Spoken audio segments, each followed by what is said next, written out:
Oh man, so I just got home. I had to take an Uber from my Pam. I was cleaning up my daughter's underneath her bed.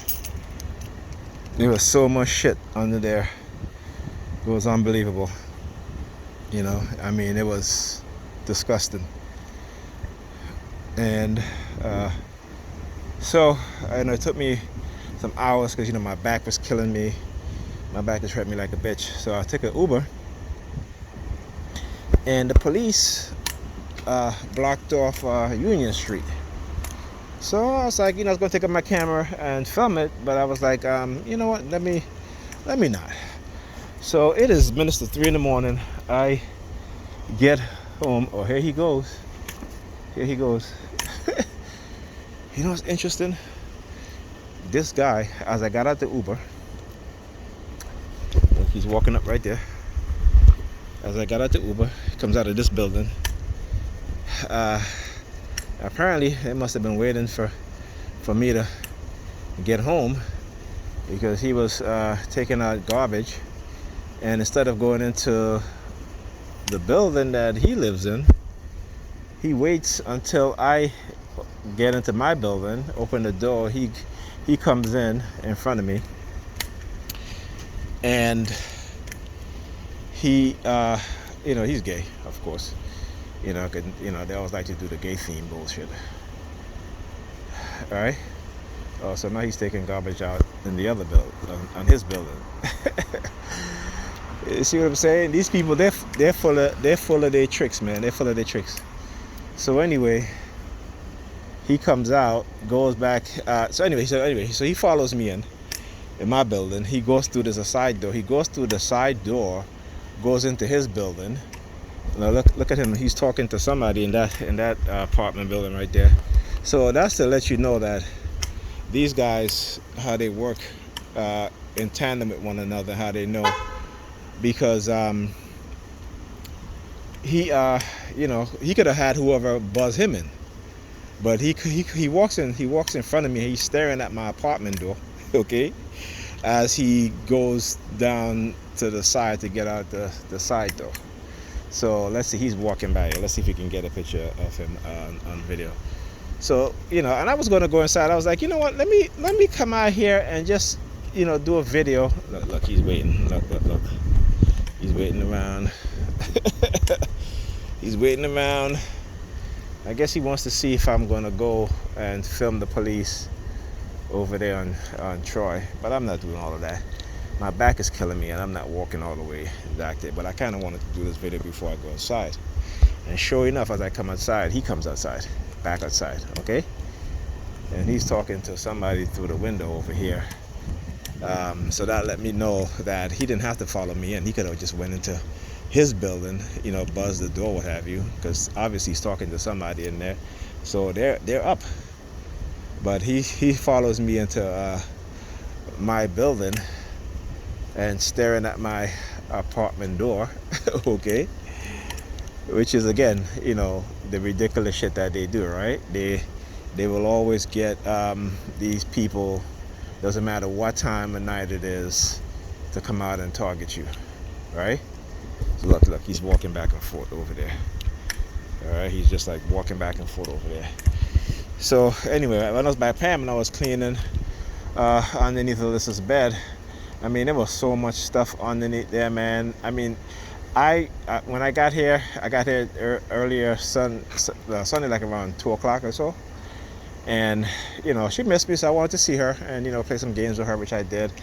But I had a headache, and I went to lay down in her bed, and I was like, "What the hell is this on your bed, Alyssa?" It was like some dust or what have you, and it was a lot of it. So I said, "What's that?" She's like, "I don't know." So I said, Pam, when was the last time you changed Alyssa's sheet? Well, she's like, I don't know. I said, Ethan, when was the last time your mother changed your sheet? She's like, he was like, my mommy doesn't change my sheet. Only you change my sheet. The last time I changed these kids' sheets was about 2 months ago. So for 2 months, these children been sleeping in the same sheet. Alyssa's pillow one of her pillows was so dirty I had to throw it away. Okay? The other one, the pillow casing was dirty. I had to take the pillowcase off of the pillow, and she was washing. So I said, okay, have her wash it. But for 2 months, when I was there regular, I changed these children's sheets every week. I wash their sheets every week. I said, I'm like, when's the last time you washed the sheets? Like, well, there's only so much I can do. I'm like, what do you mean there's only so much you can do? What do you mean there's so much you can do? You don't wash their sheets. It's like, and the place is such a filth. I took pictures, but I'm not going to upload them because, I'm not going to do that. It's like, because, but it is ridiculous, man. The amount of shit that was under her bed. And I tell her, she was like, well, that's Alyssa. And I'm like, well, I understand that.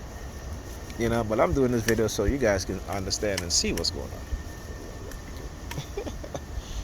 Okay? So, yeah. That shit is like ridiculous. See, now he's leaving now. Okay, well, now he's going into this building. Like, what the hell? Is there somebody sitting there? Oh, somebody's sitting there. Anyway, so yeah, and then I found out what it was. It was sand, because she took them on vacation, and they came back with sand in a bottle, and my daughter poured over her bed. And I was like, that is not good, It's like she's sleeping on the bed with sand in it. She's breathing that stuff in, And I had recently just bought them an air purifier. Because Alyssa suffered from allergy, so I bought her air. Actually, I even bought Pam an air purifier because I had bought the one I bought her was old. So I said, okay, they had a sale, so I ended up getting her one also. But it's like for her, it's no concern.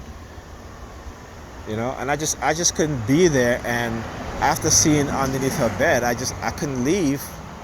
Without cleaning. And it literally took me, I was cleaning from, what was it, 8 o'clock? It might have been a little earlier. It might have been 7, after 7. And I stopped cleaning. Oh, here they go. Ambulance. So I stopped cleaning around, about 1:30 at night. 1:30. And I was so hungry, I was ravished. So I had to get something to eat and just rest my back for a minute. And but that's what I had to do. So I'm gonna upload these and let you guys leave some comments what you guys think. But yeah, see, look, walking back and forth again. Look, like I said, they don't stop, man. They never stop. It is after 3 o'clock in the morning on a Monday morning, and cause I'm out here, they're out here targeting me.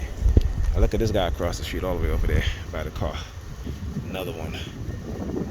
Okay, another one. He's standing there. Look at him.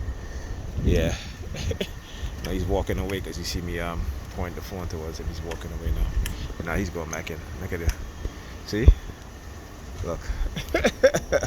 So I guess he's taking over here now for him because he's went back inside. So why does he keep walking back and forth, right? So he goes inside now because he came up and stand up over there. So that's to tell you how much they surveil you and the type of targeting and harassment that they do. Okay, let me see if I can zoom in on this dude so if you guys haven't seen, let you guys know I'm not kidding. Look, he's standing by the truck.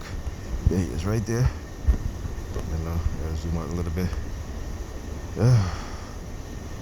Try and get the focus right. He's just standing there in the street. Look at him. He's just standing there in the street, staring at his phone in his hands. Okay. Yeah, man.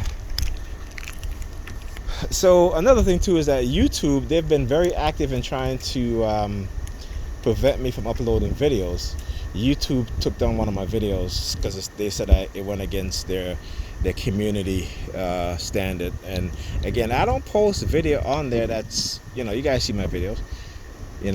I don't really post anything that should be against community standard. There he goes walking back again. He's walking back again. Look.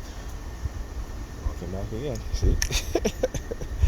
Anyway, so like I said, YouTube been they've been heavily active trying to take down my video and take down my channel. Same as Facebook. Constantly. I saw somebody post something on Facebook, which was something I posted years ago, and they didn't get shut down or anything like that.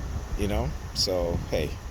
But like I said, when you're telling the truth and when you're showing the truth and you're showing what's being done, this is what's going to happen, man. So yeah, all over. And also when I was by Pam too, man, there was with the fireworks.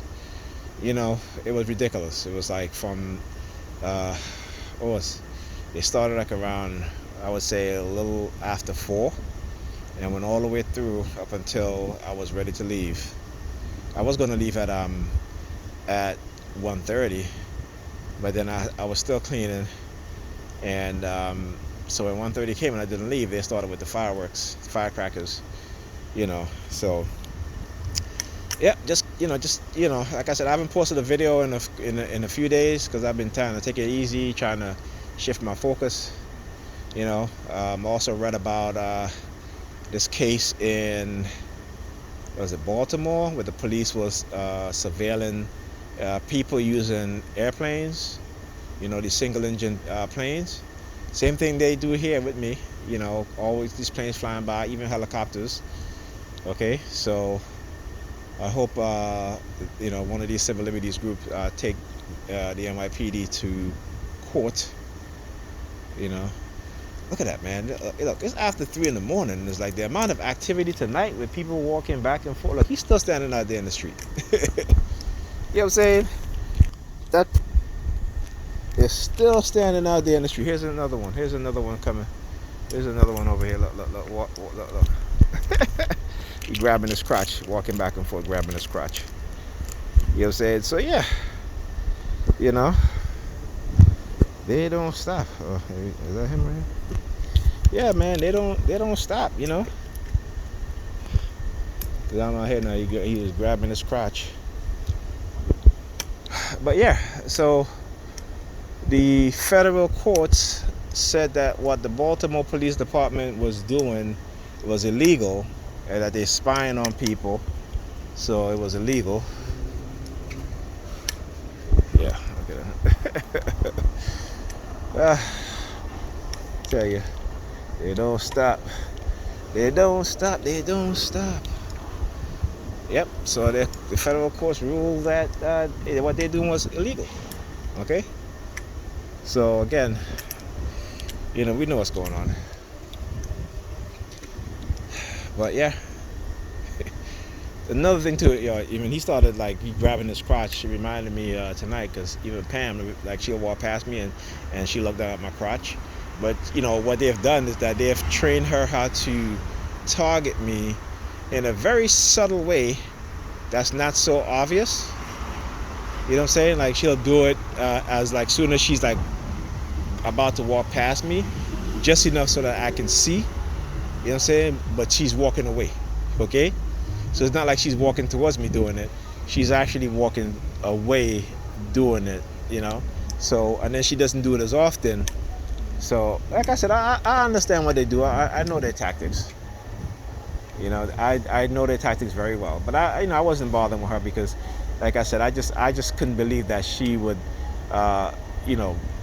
have her apartment looking the way. Well, I can't believe it. That's just the way she is. But the thing that she would just be like, I really need to, because she was saying, no, she needs to declutter, and she hasn't. She's just like stop shit on top of shit, and it's just keep piling up. And so I had to throw away a lot of the kids' old toys, because again, she's not going to do it. So and underneath my daughter's bed, look, it was ridiculous, literally.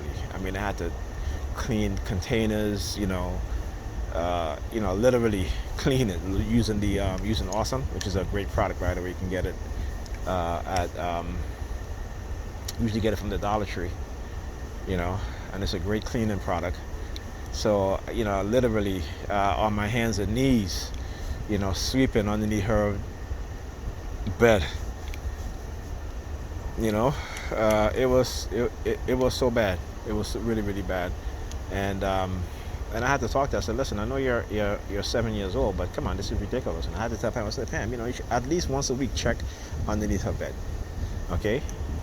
And Pam don't understand the reason why she acts that way, but I do, okay? Because again, you see, Ethan was, for the most part, as me and Pam were together, even though we still had our relationship was kind of contentious at times because of my targeting and the shit that she was doing. I was still around most of the time, the majority of the time, I should say. Ethan spent a lot of time with me, so he doesn't have that neglected feeling, and this is what Alyssa's exhibiting with Pam, because Pam locks herself in the room, don't pay any attention, and my daughter tried to be like her mother, the makeup and stuff like that, and everything. I look at her brush, and I'm looking at her brush, and I'm like, damn, Pam, you couldn't even teach her how to clean her brushes that you gave her. You want her to use the same dirty brushes over and over. You need to teach her how to clean these things. So she's acting up and acting the way that she's acting because, again, is when she comes home, Pam she discard our kids. She discard them. She goes in her room. Yes, she may give them dinner, but the majority of the time she's in her room. That's why they're doing whatever they're doing. That's why they're up till 3 o'clock at night, 4 o'clock. Excuse me. 3 o'clock at night, and they're sleeping all day when they have to be in school. And on top of that, she has a bad sleeping pattern and sleeping habit. And I've told her this many times. I said, you need to set a schedule and go to bed at a decent time. So, you guys hear me talk about this stuff before. You know what I'm saying? So, and I've told her this, but she just wouldn't listen. She refused to listen to me. She refused to take any advice from me, or what have you. And she lies. She lies. When I was watching the kids during the school, and she was like, I had said to her, she had to watch the kids one day because I had something to do. And I was like, did Ethan do his homework yet? Did this and that? She's like, well, I can't be on top of him 24 hours. I said, no, you don't have to be on top of him. But every, 20 minutes, check in on him. Hey, are you in class? Are you doing what you're supposed to do? Are you doing your homework? She didn't even have time for that. And I said to her, she was like, well, I can't micromanage them, She's like, my friend Judy, she don't do it, but, her kids don't, she's not like that with her kids. And then 2 weeks ago, I was having a conversation with her before we got into that fight, and she was like, I can't be like Judy and micromanage my kids the way she does. And I'm like thinking to myself, wow. One thing with Pam, she'll always tell, the truth will always come. She'll lie, but the truth will always come out. Sooner or later, it always comes out. So she's trying to make excuses for her not trying to be more active with the kids in school and homework, and saying, trying to put her friend and say, well, her friend will do it with her kids, and her kids know what to do, and then comes to find out that, her friends have to micromanage her kids. And I said to her, it's different because this is COVID. So it's like these kids at home, it's hard for a lot of them. And especially if you're going to discard them, they're going to do whatever they want to do. Those are kids. I keep telling her tonight, she was like, Lisa just haunted. I said, she's not haunted. I said, she just needs discipline and training. I said, when I try to do it, you stepped in the way. When they run to you and you just, cuddle them and it's okay, and, you want to make deals with them. It's like, no, they need structure. They need discipline. And I told her this a long time ago. I said, you wait until they get older, then you're going to see. Okay? Because children don't raise themselves. That's the one thing. As parent, you have to raise your children. You have to put into your children the things that will help them and teach them about responsibility, teach them about being courteous, respectful. If you're not doing those things, what kind of adults they're going to be? This is something a lot of us don't think about when it comes to our children. That we just let them do whatever they want to do, and you can't. I always say, people gotta take psychology, man. Particularly when it comes to child psychology, you gotta take. If you're a parent and you're gonna be a parent, take some child psychology. Or even watch some videos. Watch some videos. There's plenty of videos online that you can get and watch. Okay, children do not raise themselves, particularly at the age that. And I keep saying, I tell all the time. I say, listen, between the ages of 4 and 11, those are the most vital years in a children's life. Okay. Because any traumatic experience they have within those years, it will show up later in their adult life. And I know it's hard for Alyssa because she really missed me, and I miss her. Ethan is 12 years old now, so he's on his computer most of the time, so he's okay, except for certain times when I know he missed me, he just want to talk to me on the phone. Even though we're silent, he's still on the phone with me. But yeah. And this is the thing, and this is what like I said, when I went over there and I looked underneath Alyssa's bed and to see how she is, I mean, the way how on her bed, I had to clean it. I know it took some time, but hey, I had to do it. Anyway, I'm going to sign off and get in the house because I'm tired and my back is killing me.